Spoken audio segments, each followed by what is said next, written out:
El 11 de enero de 2020, una tragedia sacudió a la ciudad durante una boda. Karem Ypes Ortiz, la novia, fue atacada y herida gravemente en la cabeza por sus adversarios, mientras que el novio fue secuestrado. Este evento sombrío e impactante resonó fuertemente, incluso en un país acostumbrado a la delincuencia y la violencia. La historia de Karem Ypes Ortiz no es única. En este texto se explorarán las historias de 5 mujeres que, al igual que Karem, encontraron un final trágico a manos de grupos rivales. Número 5. Jocelyn Alejandra Niño, más conocida como La Flaca. Jocelyn Alejandra Niño fue una figura notoria en el mundo del crimen organizado en México, específicamente dentro del Cártel del Golfo. Su apodo se debía a su físico esbelto y a una referencia simbólica a la Santa Muerte, una figura venerada en México, particularmente entre los narcotraficantes. Los cárteles de drogas en México, como el Cártel del Golfo, a menudo reclutan mujeres debido a su apariencia física y encanto, lo que les facilita mezclarse en la sociedad y evadir la detección tanto de pandillas rivales como de agencias policiales. Las mujeres en estas organizaciones suelen comenzar en roles menos visibles, como vigías o trabajadoras sexuales, pero algunas, como Jocelyn, ascienden a posiciones más prominentes. La notoriedad de Jocelyn aumentó significativamente el 5 de enero de 2015, cuando una foto de ella fue publicada en la página de periodismo ciudadano Valor por Tamaulipas. En la imagen se la veía con un chaleco antibalas y un arma de fuego, lo que revelaba su identidad como integrante del Cártel del Golfo. Esta publicación fue probablemente filtrada por un miembro de los Metros, una facción rival dentro del mismo cártel, que estaba en conflicto con los Ciclones, el grupo al que pertenecía Jocelyn.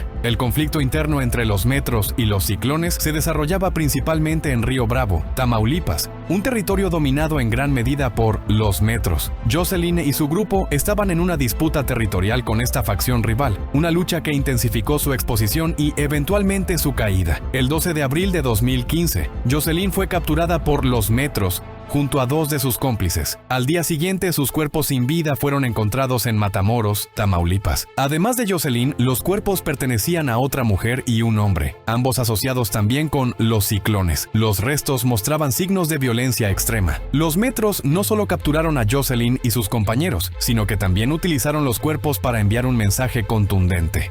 Fotografías de los cuerpos fueron publicadas en Twitter, acompañadas de mensajes amenazantes dirigidos a los Ciclones. Las advertencias criticaban a sus rivales por utilizar mujeres como soldados y prometían más violencia si volvían a cruzar su territorio. Esta exhibición pública de crueldad y advertencia fue un intento de reafirmar el control territorial de los Metros y de disuadir a los Ciclones de cualquier intento de incursionar en sus dominios. El fallecimiento de Jocelyn Alejandra Niño, La Flaca, es un recordatorio brutal de la violencia extrema y la lucha interna por el poder que caracteriza a los cárteles de drogas en México. La historia de Jocelyn resalta no solo la participación de las mujeres en el crimen organizado, sino también la brutalidad que enfrentan en un mundo dominado por la violencia y la traición. La exposición mediática de su vida y su final sirve como un sombrío recordatorio de las complejidades y peligros que rodean el narcotráfico en México, donde la lealtad puede ser efímera y la violencia una constante.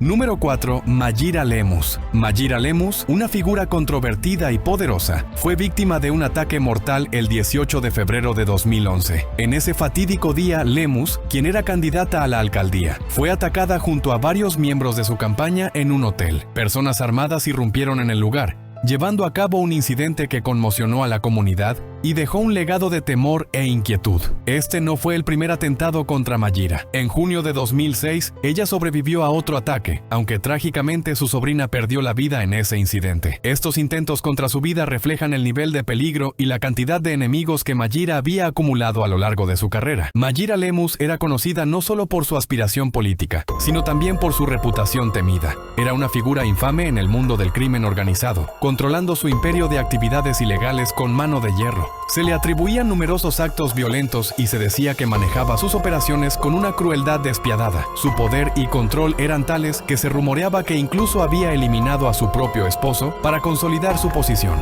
La influencia de Mayra se extendía más allá del mundo delictivo. Se creía que tenía a la policía bajo su control, utilizando su poder para mantener a raya a sus oponentes y garantizar su impunidad. Su ambición no tenía límites y algunos especulaban que aspiraba a controlar todo el país, una perspectiva que generaba tanto miedo como admiración entre sus seguidores y detractores. Tras su fallecimiento, la lucha por el poder y la venganza no cesó. Su hermana menor, Marixa, igualmente temida y despiadada, intentó tomar el relevo. Marixa se se embarcó en una misión de venganza contra Roberto Marroquín Fuentes, un rival político de Mayira. A pesar de intentarlo en 3 ocasiones, Marixa no logró eliminar a Fuentes, pero su persistencia subrayó la ferocidad de su determinación y la profundidad de su rencor. La historia de Marixa no terminó con estos intentos fallidos. Fue detenida por las autoridades antes de poder llevar a cabo un cuarto intento de ataque y fue enviada a prisión. Sin embargo, incluso desde la cárcel se rumoreaba que Marixa no había abandonado sus planes de venganza. Su encarcelamiento no había disminuido su deseo de ajustar cuentas por la pérdida de su hermana, y muchos temían que solo esperaba el momento oportuno para retomar su misión.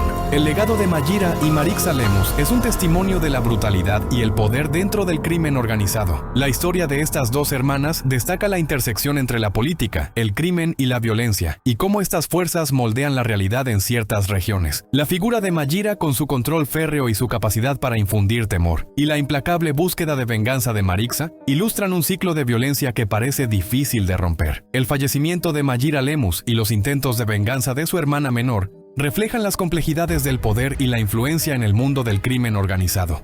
Estas historias son un recordatorio sombrío de los peligros y las luchas internas que enfrentan aquellos que buscan controlar territorios y vidas a través del miedo y la fuerza. La narrativa de las hermanas Lemus sigue siendo un capítulo oscuro en la historia del crimen, dejando una huella indeleble en la memoria colectiva de aquellos que fueron testigos de su reinado de terror y su búsqueda implacable de venganza.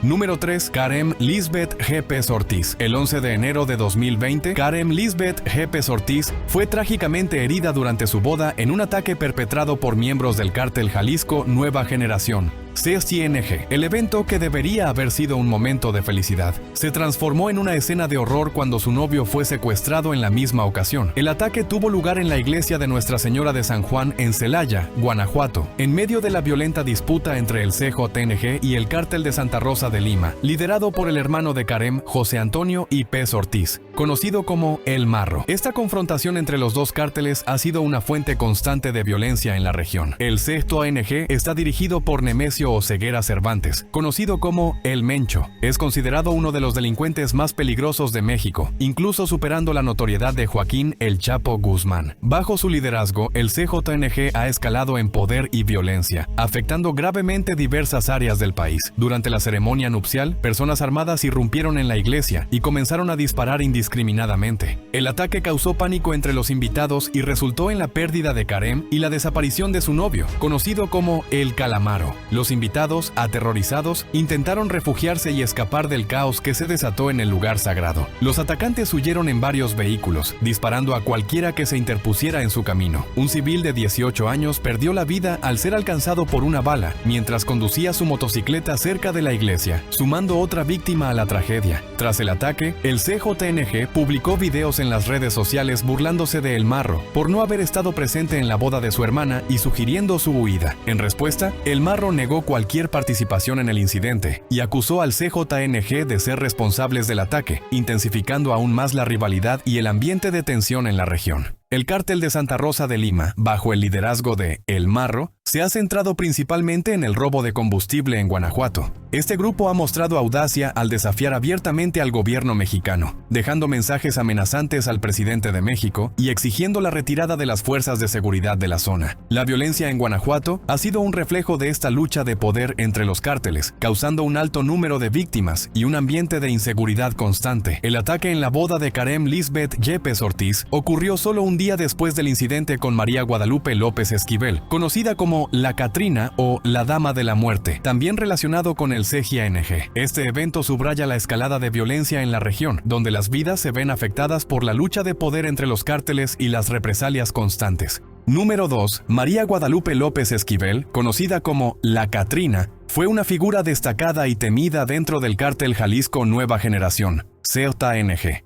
Su vida y su final son un reflejo de la brutal realidad del crimen organizado en México. El 10 de enero de 2020, La Catrina fue herida de gravedad durante un allanamiento por parte de las autoridades mexicanas en una casa segura del CJNG. Este operativo fue resultado de un aviso sobre la ubicación de varios miembros del cártel, incluida María Guadalupe. Durante el enfrentamiento, La Catrina recibió un disparo en el cuello y un video que muestra sus últimos momentos mientras luchaba por respirar apareció en línea, volviéndose viral rápidamente. El 14 de octubre de 2019, la Catrina había liderado una emboscada brutal contra agentes de la policía estatal en Aguilla, Michoacán. Este ataque dejó al menos 9 agentes heridos y fue un claro mensaje del CJNG a las autoridades. Los atacantes dejaron mensajes responsabilizando al CJNG y advirtiendo a otros policías sobre las consecuencias de enfrentar al cártel. Durante el allanamiento que resultó en su fallecimiento, las autoridades mexicanas se enfrentaron a un violento tiroteo con los miembros del CJNG. En medio del caos, la Catrina fue herida de bala en el cuello. Las imágenes del incidente mostraron a la Catrina luchando por respirar, mientras un oficial intentaba tranquilizarla antes de su traslado en helicóptero. A pesar de los esfuerzos por salvarla, la Catrina perdió la vida minutos después de ser subida al helicóptero. La vida de María Guadalupe López Esquivel es un ejemplo de cómo una joven puede ascender rápidamente en las filas del crimen organizado.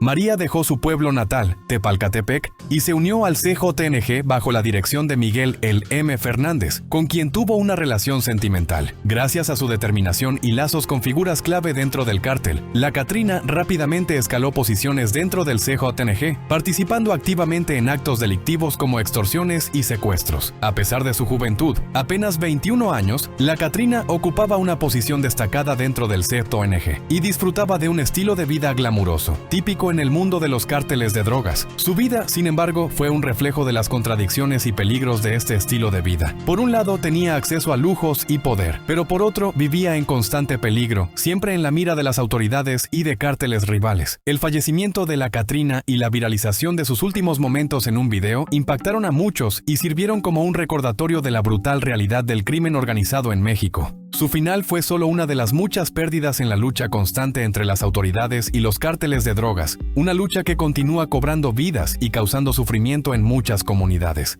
El ascenso y caída de la Catrina son emblemáticos de la rápida y a menudo violenta trayectoria de los miembros del crimen organizado. Su historia pone de relieve no solo la violencia inherente a estos grupos, sino también la juventud de muchos de sus miembros, que a menudo son atraídos por la promesa de poder y riqueza, solo para encontrarse atrapados en un ciclo de violencia y peligro constante. La vida de María Guadalupe López Esquivel, marcada por la violencia y el crimen, es un testimonio de las realidades sombrías que enfrentan aquellos que se involucran en el mundo del narcotráfico. Su fallecimiento, ampliamente publicitado y discutido, sirve como un recordatorio de las consecuencias inevitables de esta vida y la necesidad urgente de soluciones para abordar la violencia y el crimen organizado en México.